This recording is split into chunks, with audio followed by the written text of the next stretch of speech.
be asking. We'll get away to a place where we don't know. About to see the world in action, what we can be, life with no distractions. We'll get away, this is what we waited for. Take my hand, we'll make it somehow. We can't miss out. I'm done living life with the lights out, died with my own doubts. Be free with me. Let's be free with me.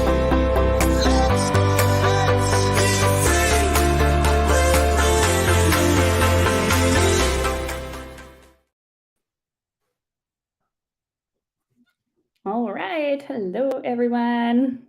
My name's Justine, and I hope you've all had a chance to watch my class on choosing your best inks for your stencils. I'm here to answer any questions you might have about the presentation, crafting in general, anything you might want to know. And I'm looking forward to chatting with you all here today. So we got our first question already. Yay! That helps me not just try to fill awkward silence. Okay, can you tell me more about layering stencils? So a layering stencil is essentially a stencil. Usually there's 3, 4, 5 of them. There could just be 2, but essentially they go in pretty much the exact same spot, and then it gives you dimension to your layers. So if you were to think of a standard, let's say just a flower shaped stencil, if you were to go over it with your ink and your blending tool, it would just be, one color, or maybe you can make a mix of colors.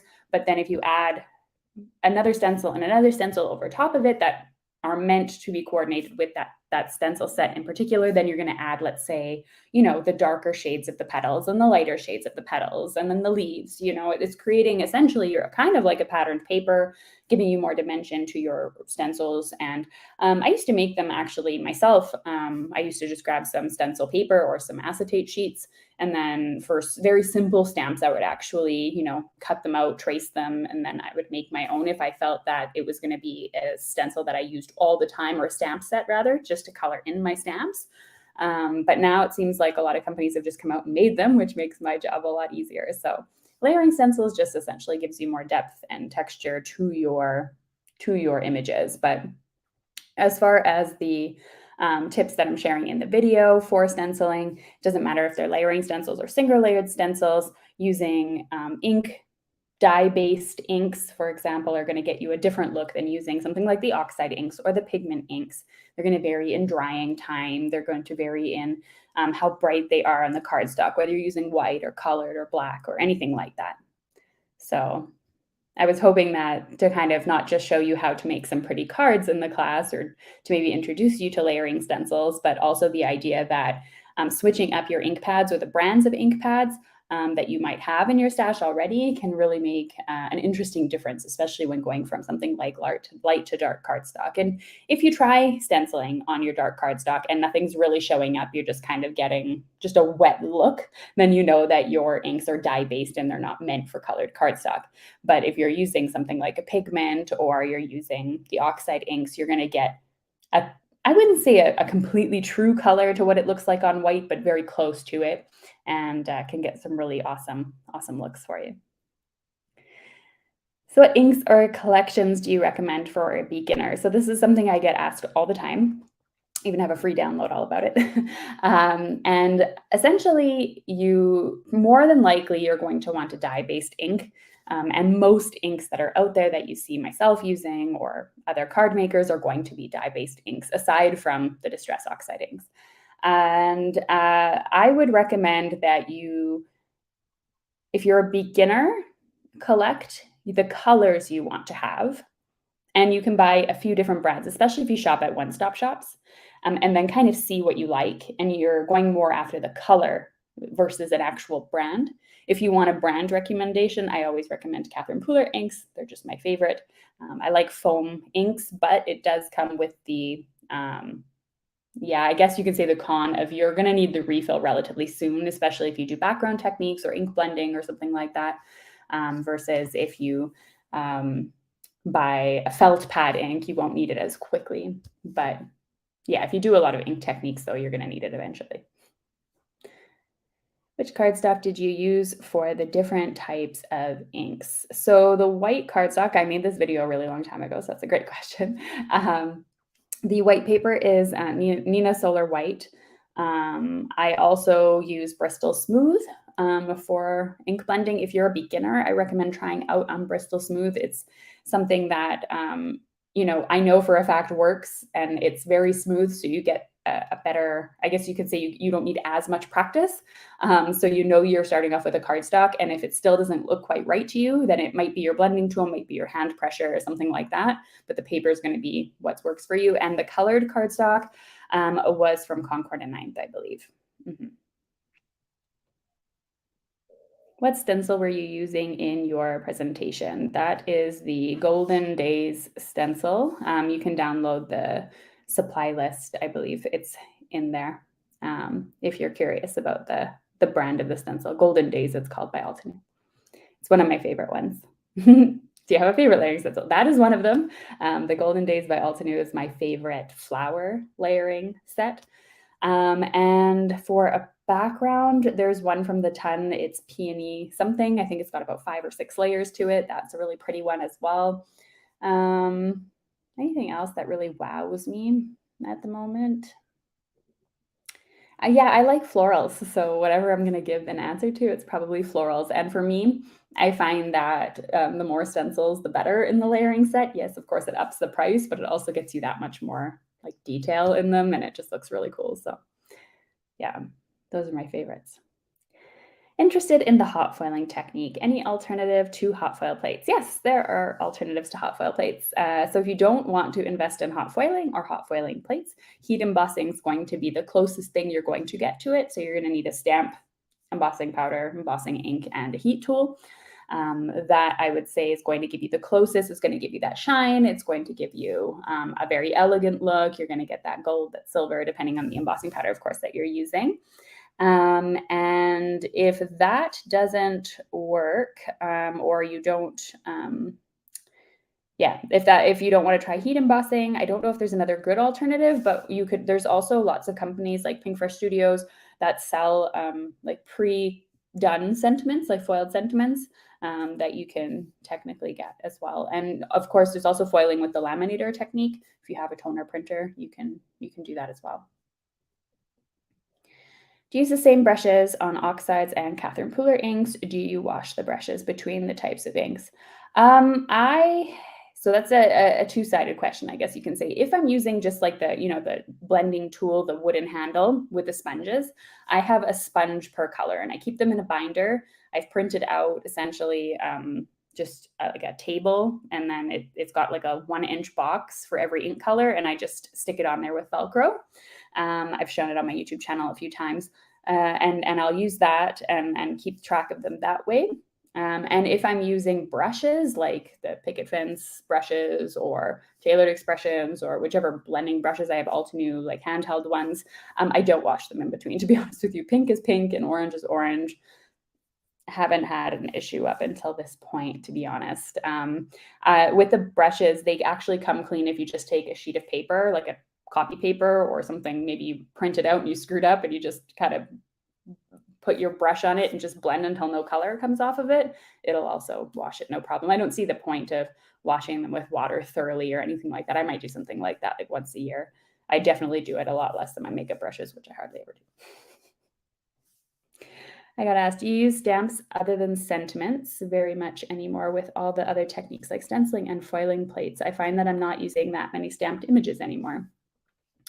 That is a good question, Amy. I definitely have to say that with all the stencils and foiling being, I guess you could say, more trendy or fashionable at the moment, I also have been using, I would say, less of my stamps, but it's not replacing my stamps in any way. I'm still using a lot of layered stamps and things like that, but I do find I am loving this layered look of getting more texture, more realistic images. So I do tend to use a lot of layering stamps, layering dies, layering stencils, and then the hot foiling. It's just the techniques I'm into right now. And I'm sure next year I could sit here and answer this question and probably answer something completely different.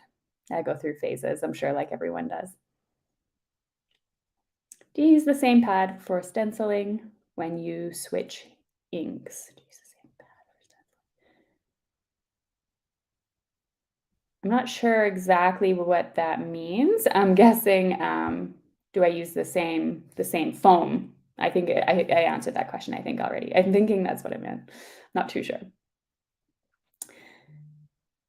Supply list says blending tools, which are your favorites? So I have a whole video on me testing out the various blending tools on YouTube.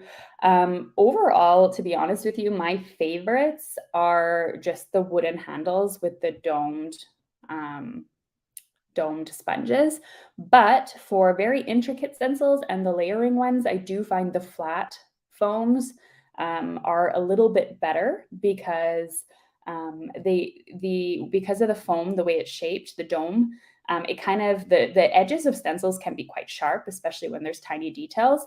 And so I find personally that it kind of tears into the dome a little bit. So it depends on the stencil. So if I find that that's happening, then I will switch to a handheld brush. And the handheld brushes, I have the ones from Pink Fresh Studios. They seem to be the softest. I like those.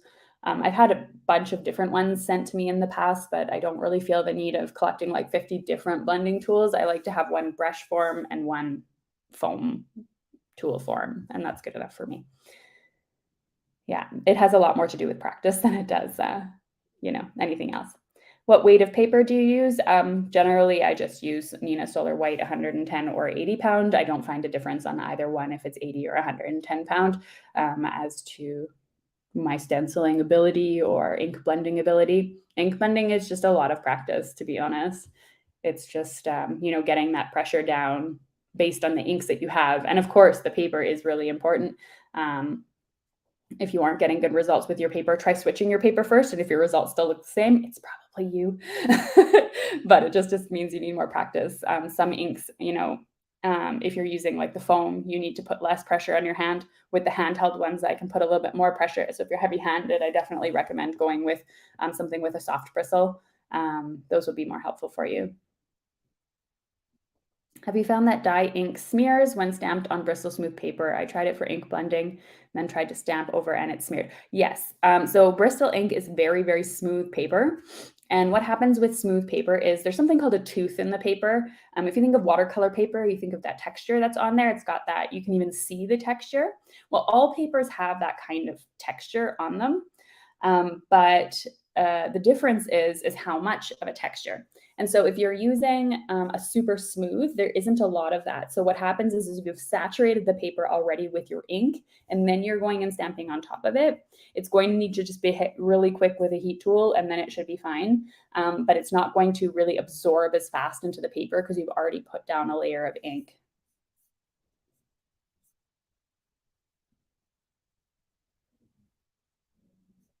All right. I spotted a unit holding a lot of ink pads in your video. Is it from Organize More? Yes, it is from Organize More. I don't believe they make that particular unit, at least not sold on their website. You might be able to contact them if you want something different because they used to have a lot of different models, and I noticed they've kind of scaled down. So the particular one that I have, I believe it's 15 pads top to bottom. Is a little bit higher than the ones that they have in their shop, but yeah, it is from Organize More. I do love my ink organizers. Even when I bought my brand box, which is like the dream box, I made sure that there was enough room for those in there. I love those ink organizers. All right. Any other questions for me? Do you keep separate sets of brushes for pigment or hybrid or purely dye-based inks? I do not. So I only have in my collection dye-based inks, and then I have the oxide inks, which are a mixture of dye and pigment. And I haven't personally found the need to buy different brushes for different ones. I do believe, though, if I had pigment inks, like pure pigment inks, I would probably want to, just because it's a whole different texture of ink that's going on your ink pads. And I know how it was back in the day when I would use like a white pigment ink, for example. A white pigment ink is just messy, it's just messier than the dye-based, and it's a lot stickier and the viscosity is different. So I probably would if I had that. But between hybrid and dye inks, I don't. I'm a bit of a messy crafter. How do you decide what ink combinations to use? I can't say that I put a lot of thought into it. I kind of have my go-tos, that I've just kind of either seen maybe along the way or I use them so they work really well. Like pink, orange, yellow is something that I always go with when I want something bright, sunny, and happy. And then like turquoises, I kind of keep those in a family, and blues I kind of keep together. So I sometimes I go on Pinterest and I take a look at color palettes. Like I'll just Google color palettes, or Christina Warner has her distress oxide combos or her distress combos.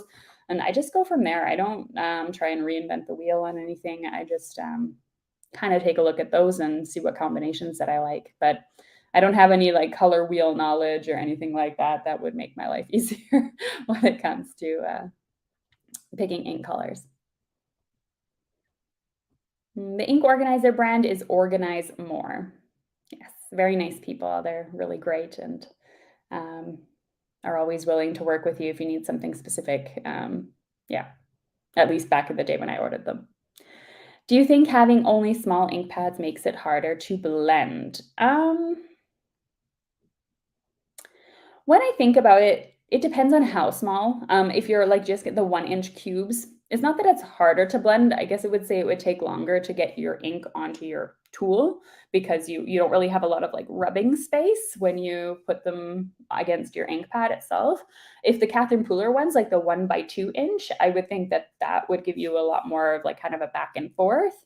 Um, it's not impossible. It's just they would need to be refilled more often, and there's not a whole lot of space to kind of rub the ink into it. So it might take longer to get your inks ink depth. Yeah, but yeah. Anyway, what is the expressions stamp and die set from? I love that. That's from the Ton. The expressions.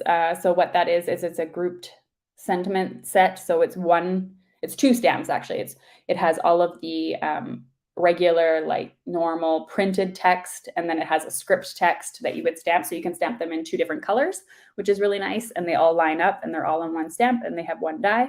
And so it cuts all of them out at the same time. So it's really handy. The only thing that is, I guess that you could say kind of a downfall with one of those sentiments is that you need to buy the stamp and the die with it. There's not really a way to get around not getting the die. But it definitely saves you a ton of time because you get like all these sentiments. So if you're like me and you're not creating like a custom card for the people that you know every time, I create most of the time just for me, it's not that I'm intending to send every card that I make out. I just like to make pretty things. And if I can pass them along later, cool.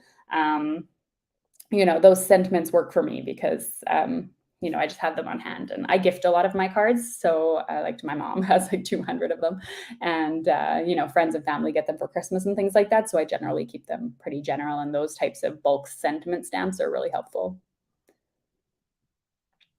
Do you do any masking when you do stenciling? For instance, yellow, Steven.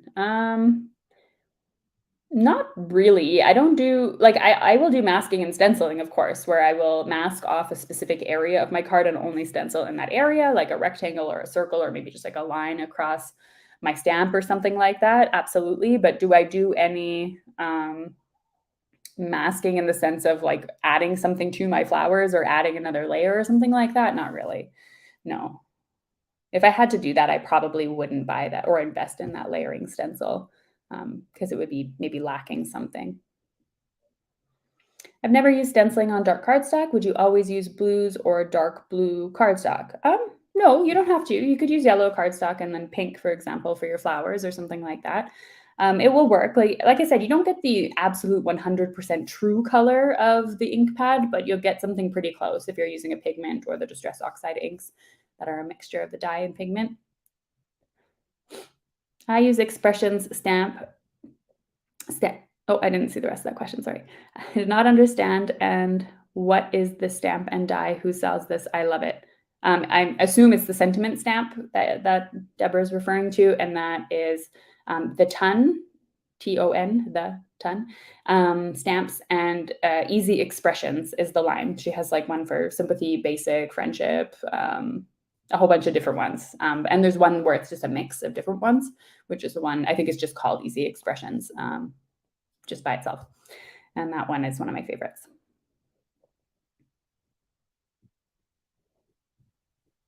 Okay.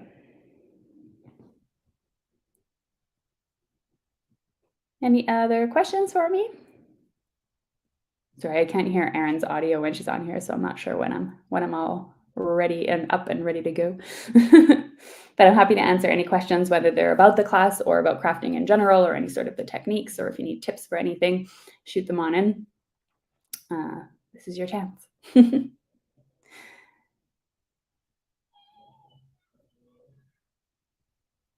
Okay. Yeah, so the nice thing about the class that I was doing is that these can be applied to any sort of layering stencils or even just general stencils. You don't have to have a layering stencil to participate, but give them a try. Try them out on different cardstocks and see what kind of results that you get, and see if maybe that'll open up a whole other slew of information, I guess you could say. Sometimes just switching something up like that by going from light to dark cardstocks, an eye opener that, and then I'll create a whole bunch of cards like that for a little while, keep me busy. Do I have a freebie to share with Yes, I do have a freebie, Brandy. The question is, because it was so long ago, what is it? No, just kidding. I saw everybody downloading it today. So I do have a freebie for you. Brandy, I assume you have the link to that freebie, because I don't have that link handy at the moment. But I do have the sympathy cards printable available. And then I believe the link that I provided actually takes you to all of my free resources. So the sympathy card insides is something that I put into the class video, so you can download those for yourself. But if you go to the link, it has all of my free resources on there. So there's like an ink freebie guide, a guide to buying your inks, organizing guide. There's a whole bunch of different free resources on there that I've created if you're at all interested. Do you need to refill the pads or buy new pads? No, refilling your ink pads is usually completely fine. Unless the pad itself has become damaged in some way. I have one or two ink pads. I bring my ink pads with me to my classroom, and sometimes my students use them. So I have like one ink pad where there's a little chunk taken out of it. And I did have one ink pad malfunction in some way recently, where I think I must have got something on it, like a stamp cleaner, or I must have got some sort of solvent on it. I have no idea. And it crusted up and just crumbled. Then obviously you need a new ink pad. But I've had most of my ink pads for 5+ years, and I've never had to replace the pad itself as long as it comes with a refill. Not every stamp company has ink pads. Not every stamp company has ink pads with refills, but most of them have refills. So any new fun trends you're seeing in the card making industry? Fun trends. So hot foiling obviously has picked up a lot of steam in the last little while. It seems to be not going away. I love hot foiling, so I'm okay with that, but I know it's not in everybody's budget, and I know it's not in everybody's interest, I guess you could say. Layering stamps and stencils are other ones, but I haven't seen anything that's brand new recently that I could say is the new upcoming thing. I think the upcoming thing is learning how to use your stash, to be honest with you. Seems like everybody that is writing in the comments on YouTube and everything are just generally saying that they're trying to use the stuff that they've bought in all of these years, all the stuff that they've collected, and trying to find new and fun ways to combine techniques. So, what does heat embossing look like with the ink blending and maybe foiling together, or things like that? Coming up with combinations of techniques. I definitely see a lot more of that happening now, rather than focusing on just one single technique. I kind of wonder to myself sometimes how many techniques are going to come out still, what hasn't been invented yet. How do I store my stencils? I just store them in a 6x8 scrapbook.com album meant for scrapbooking, and the page protectors I have in there are just like open blank ones, and I just stick them in there and throw a label on them. Nothing too exciting. It works for me. I have them in, I don't have any dividers made anymore. I did have dividers in mine. I'm not sure whatever happened to those. I think when I moved, I got rid of them. But I generally have them like flowers in the beginning, and then layering ones and holiday ones all kind of together. I don't really have so many stencils that I need to have a crazy amount of categories. Although I do have 2 binders full. I do consider that considering stencils are so flat, it has quite a few stencils actually, come to think of it. Do I make my own stencils? I talked about that a little bit before. In the past, if I knew that I was going to be coloring a specific stamped image over and over and over again, let's say I was had to create 50 cards or something for, I don't know, a church, a hospital, or something like for school, then I would create my own stencil to color in those stamps. And I've made stencils and I've tried to make stencils using my Cricut by buying stenciling paper or finding a pattern online and then cutting them out. But they do feel different than a stencil that has been laser cut, for sure. Like I found they kind of ripped up my foam tool when I did that. So my answer is, have I used them? Yes. Do I do it on a regular basis? No. But it is possible.